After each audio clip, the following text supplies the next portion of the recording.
Assalamualaikum warahmatullahi wabarakatuh. Perkenalkan, nama saya Asmi Wafik Aziza. Saya dari kelas 1A Psikologi Islam. Saya dari Fakultas Usuluddin dan Dakwah.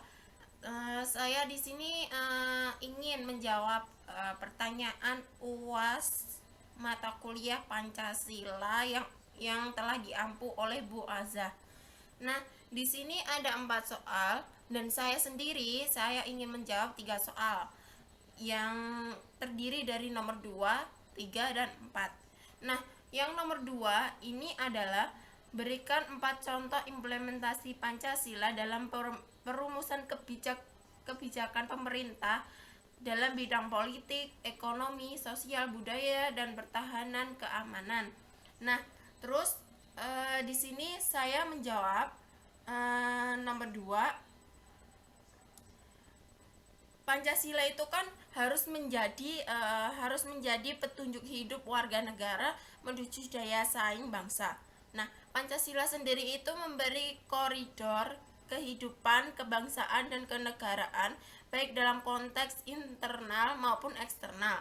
Internal berarti ke dalam, eksternal berarti keluar, iya kan? Terus beberapa contoh implementasi atau nilai-nilai Pancasila itu berdasarkan bidangnya, diantaranya satu, pada bidang ekonomi. Bidang ekonomi terdiri dari aktif dalam organisasi koperasi, cita dan memberi produk dalam negeri, kerjasama ekspor maupun impor. Terus yang nomor 2, bidang politik itu aktif dalam kegiatan pemilihan pemimpin desa, kabupaten maupun negara, tidak mengisukan lawan politik dengan berita fitnah, saling menghormati dan pilihan pemimpin setiap orang. Terus yang nomor 3, bidang pendidikan, memaksimalkan kesempatan belajar yang ada, ikut andil dalam perkembangan kecerdasan penerus bangsa seperti menjadi guru atau dosen. Nah, yang keempat adalah bidang hukum, yaitu yang mengadili seseorang sesuai dengan norma dan HAM yang berlaku, bersikap adil dalam setiap memutuskan sebuah masalah. Terus yang nomor 3 sendiri adalah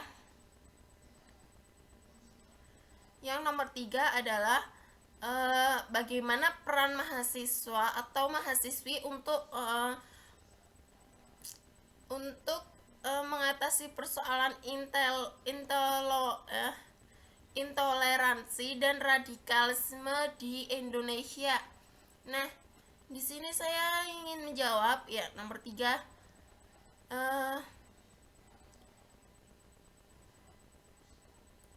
Saya ingin menjawab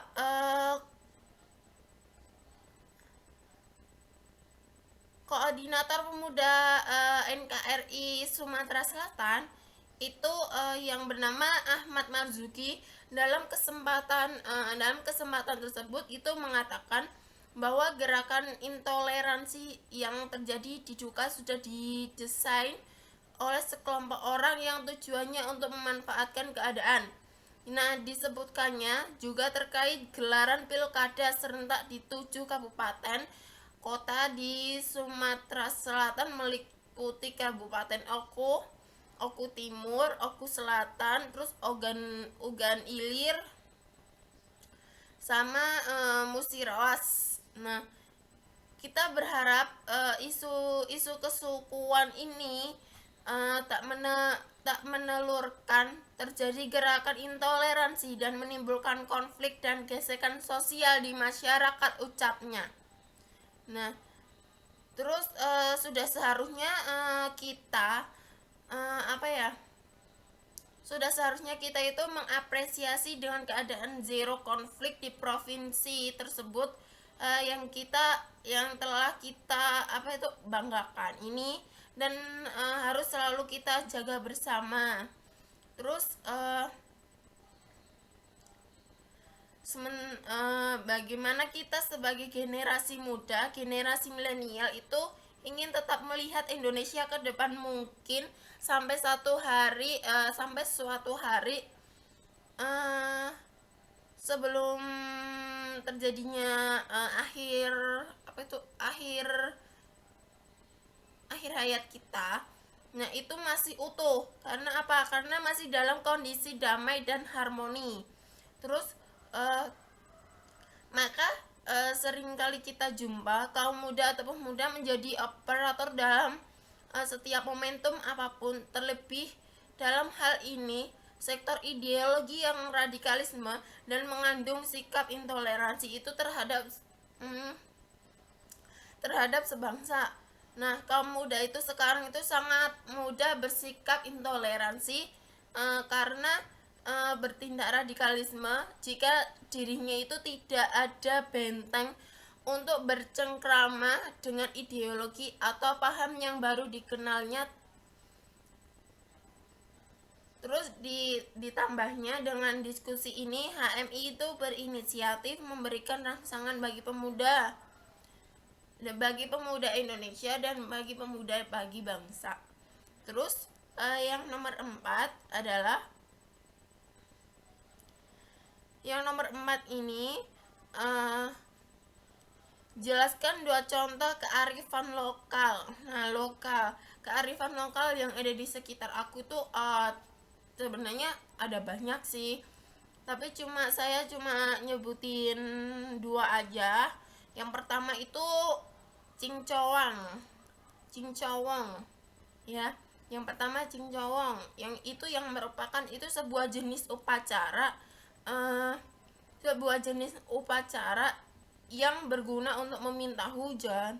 Tradisi cincowang ini tuh juga sudah dilakukan dengan turun temurun oleh masyarakat